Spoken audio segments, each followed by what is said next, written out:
ठाणे शहराचा वाढता विस्तार आणि नागरी गरजा लक्षात घेता मुंबई महानगरपालिकेच्या धर्तीवर ठाण्यातही ठाणे शहर विकास समिती नियुक्त करण्यात यावी अशी आग्रही मागणी ठाणे महानगरपालिकेचे उपमहापौर कृष्णा पाटील यांनी राज्य सरकारकडे केली आहे। या संदर्भात त्यांनी मुख्यमंत्री देवेंद्र फडणवीस, उपमुख्यमंत्री तथा नगरविकास मंत्री एकनाथ शिंदे यांना लेखी निवेदन पाठवलं आहे।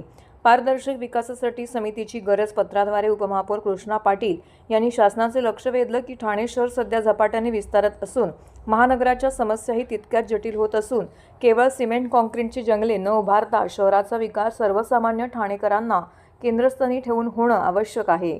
मुंबई महानगरपालिकेत शहर विकासासाठी ज्याप्रमाणे विशेष समिती कार्यरत आहे त्याच धर्तीवरती ठाण्यातही तज्ज्ञांची समिती असणं ही काळाची गरज आहे। त्या अनुषंगाने समितीची काही प्रमुख उद्दिष्ट आहेत। उपमहापौरांना या प्रस्तावित समितीच्या माध्यमातून 5 प्रमुख उद्दिष्ट मानलेली आहेत।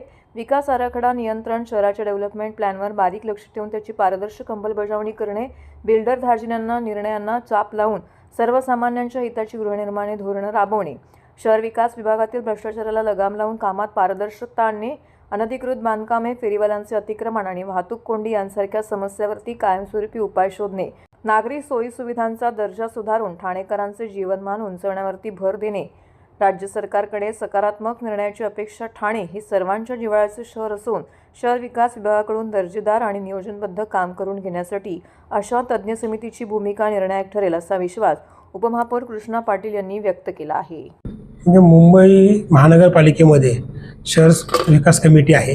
त्या कमिटी अंतर्गत आपलं ठाणे वाढत चाललेलं आहे आणि ठाण्यामध्ये नवीन डेव्हलपमेंट भरपूर होत आहे आणि त्या डेव्हलपमेंटमध्ये जे काही विकास करार असतील किंवा आपलं CC असतील नवीन बिल्डिंगची किंवा रिडेव्हलपमेंटचे असतील किंवा नवीन एखादं प्रोजेक्ट तयार असेल तर त्याच्यावर कुठेतरी कंट्रोल नगरसेवकांचा किंवा असावा।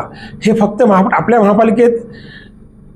महापालिकेत फक्त काय की प्रशासन आणि तो विकासक ह्यांच्या संगनमताने सगळं चाललेलं आहे ना। याच्यामध्ये बरेच चुकीचे प्रकार पूर्वी घडलेले आहेत आणि त्या प्रकारामध्ये घडलेले म्हणजे कसं होतं की एखाद्या सोसायटीने डेव्हलपमेंट दिला, बिल्डरबरोबर ॲग्रीमेंट केलं आणि इकडे CC पास झाली।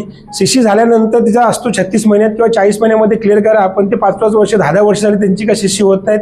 लोकांनी घरं बेघर खाली केलेली आहेत, त्यांचे डिपॉझिट भाडं त्यांना भाडं मिळत नाही आहे आणि ते लोक मग कोणाकडे पळतात, मग स्थानिक आमदार असतील, स्थानिक नगरसेवक असतील किंवा कोर्टात जातात। कोर्टामध्ये पण त्यांना न्याय मिळत नाही। मग त्याच्यावर कुठेतरी ठाण्यातील नगरसेवकांचा कंट्रोल असावा। जसं मुंबईतील नगरसेवकांचा कंट्रोल असल्यामुळे बहुतांश मुंबईमध्ये डेव्हलपमेंटमध्ये असतील तिथे प्रकार चुकीचे घडत नाहीत किंवा फसवणुकीचे प्रकार कमी आहेत प्रमाण, ते ठाण्यामध्ये बऱ्यापैकी जास्त आहे।